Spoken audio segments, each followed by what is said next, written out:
ఈ రోజు వీడియోలో ఉల్లిగడ్డల కారం ఎలా తయారు చేసుకోవాలో చూద్దాం. ఇంట్లో కూరగాయలు ఏమీ లేనప్పుడు చాలా సింపుల్గా టేస్టీగా ఈ కారాన్ని మనం తయారు చేసుకోవచ్చు. ఇప్పుడు ఈ నోరూరించే ఉల్లిపాయ కారం ఎలా తయారు చేసుకోవాలో చూద్దాం. Welcome back to our channel Eshani vlogs. అందరు ఎలా ఉన్నారు, బాగున్నారా?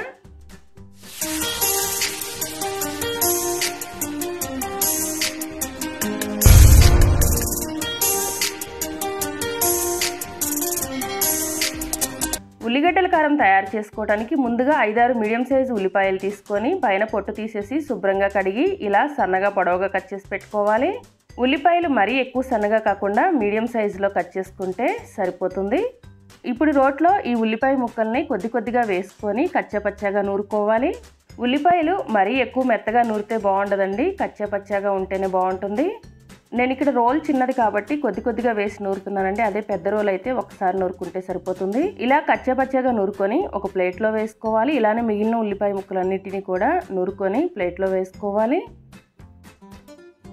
ఇప్పుడు రోట్లో 5-6 వెల్లుల్లి, 1 స్పూన్ జీలకర్ర, టేస్ట్కి సరిపడినంత సాల్ట్, 1/2 స్పూన్ పసుపు వేసుకొని ఒకసారి మెత్తగా నూరుకున్న తర్వాత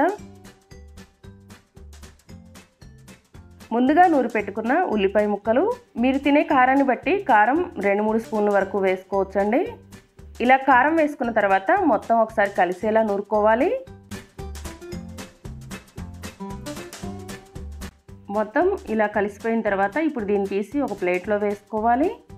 ఈ కారానికి పోపు తయారు చేసుకోవడానికి కడాయిలో 2 టేబుల్ స్పూన్ల వరకు ఆయిల్ వేసుకోవాలి. ఆయిల్ వేడైన తర్వాత 2 ఎండుమిరపకాయలు, 1 స్పూన్ పోపు దినుసులు వేసుకొని ఫ్రై చేసుకొని కొంచెం కరివేపాకు కూడా వేసుకొని ఫ్రై చేసుకున్న తర్వాత ముందుగా రెడీ చేసి పెట్టుకున్న ఉల్లిపాయ కారాన్ని వేసి ఒకసారి కలుపుకొని స్టవ్ సిమ్లో పెట్టుకొని 10 నిమిషాలు ఉడికించుకోవాలి. ఇలా 10 నిమిషాలు ఉడికించుకున్న తర్వాత ఉల్లిపాయ కారం రెడీ అయిపోతుంది. వేడి అన్నంలో ఈ ఉల్లిపాయ కారం వేసుకొని తింటే చాలా బాగుంటుందండి. ఫ్రెండ్స్, మీరు కూడా ఒకసారి తప్పకుండా ట్రై చేయండి. అన్నంలోకే కాకుండా చపాతీలోకి కూడా ఈ ఉల్లిపాయ కారం చాలా బాగుంటుందండి. ఫ్రెండ్స్, మీరు మొదటిసారి మన ఛానల్ని చూస్తున్నట్లయితే ప్లీజ్ ఛానల్ని సబ్స్క్రైబ్ చేసుకోండి. అలానే పక్కనే ఉన్న బెల్ బటన్ని క్లిక్ చేసి అలానే ఆప్షన్ని క్లిక్ చేయండి. ఇలా చేయడం వల్ల నేను ఏ వీడియో పోస్ట్ చేసినా వెంటనే మీ మొబైల్కి నోటిఫికేషన్ వస్తుంది. అలానే మీకు ఈ వీడియో నచ్చినట్లయితే ప్లీజ్ వీడియోని లైక్ చేసి షేర్ చేయండి. Thanks for watching.